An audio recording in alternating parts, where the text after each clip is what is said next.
Welcome to The Explainer. Today we are diving into the long, really strange, and honestly surprising history of astrology. So let's be honest, whether you're checking your horoscope every single day, or you think it's all just for fun, you almost certainly know your sign, right? It's everywhere. It's like part of our cultural wallpaper, something we just kind of absorb. But what if I told you it's wrong? What if the sign you've identified with your whole life isn't actually your sign? We are about to uncover a 2,000-year-old secret that suggests, yeah, most of us have been reading the wrong horoscope this entire time. Okay, let's get into it. Okay, so our story kicks off thousands of years ago in ancient Mesopotamia. That's modern-day Iraq. Now, for the people living there, you have to understand that the sky wasn't just this pretty thing to look at. No way, it was more like a divine message board. And learning to read it, that was a matter of life and death. It all started with some really practical observations. The Mesopotamians, they were sharp. They saw a halo around the moon and they figured out, hey, a storm's probably coming. They saw a certain group of stars, the Pleiades, and knew summer was on its way. But here's where it gets really interesting. They made this huge leap in logic from simple observation to powerful omen. And their thinking was, pretty powerful in its simplicity. It went something like this. If the heavens control something as big as the rains and the seasons, well, then they must also control the fates of kings and the destiny of whole empires. The sky wasn't just predicting the weather anymore. It was literally dictating destiny. All right, so enter the Babylonians. They took all these scattered ideas and omens, and with their incredible math skills, they organized it all into the very first system of astrology, something we'd actually recognize today. Okay, now this is the key thing to understand. The zodiac signs we all know, they are not the same thing as the constellations. They're not.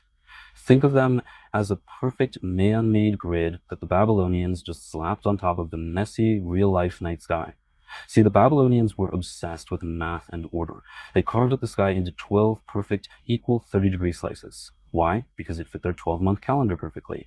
It was all about convenience and tidy mathematics, not astronomical reality. So this whole system the Babylonians built, it started to travel.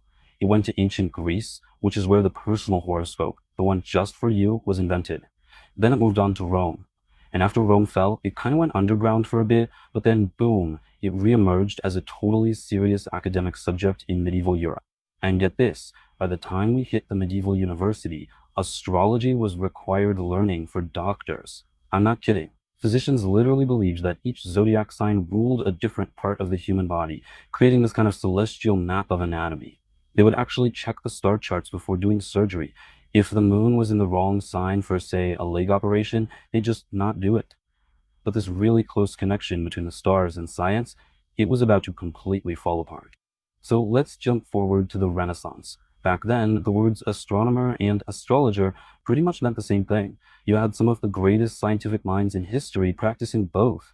But, and this is the irony, it was their own discoveries that were about to tear these two fields apart for good. And this quote just perfectly captures the whole situation.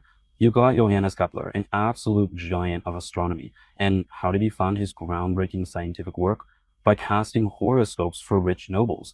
He even privately made fun of it, saying he needed the salary from the foolish daughter, astrology, to support her wise mother, astronomy.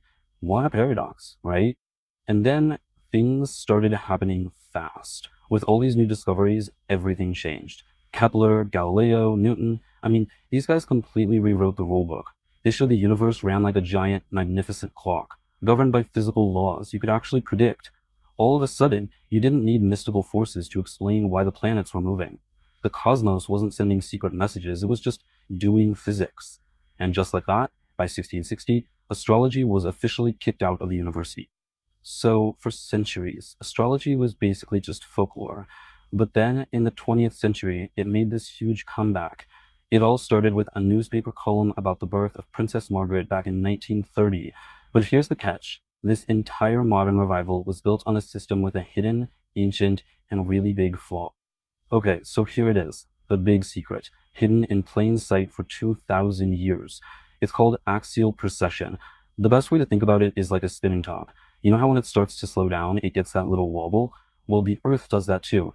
It's a very, very slow wobble, but over the 2,500 years since the Babylonians first made their star maps, that tiny wobble has been enough to make our whole view of the sky drift. The entire backdrop of stars has shifted. So, what does this actually mean for you?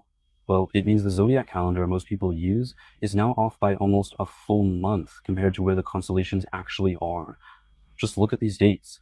If you were born in late March, you've always thought you're in Aries, right? Nope. Astronomically, the sun was in the constellation Pisces. Thought you were a Virgo, born in late August? Sorry, the stars say you're a Leo. It turns out that for something like 86% of people, the zodiac sign we've identified with our entire lives is technically wrong. So let's wrap our heads around this. The astrology system that pretty much everyone follows is based on a 2,500-year-old sky map that just isn't accurate anymore. Which leads us to the final big question. Why?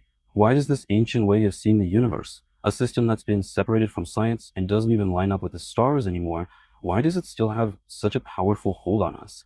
That's definitely something to think about.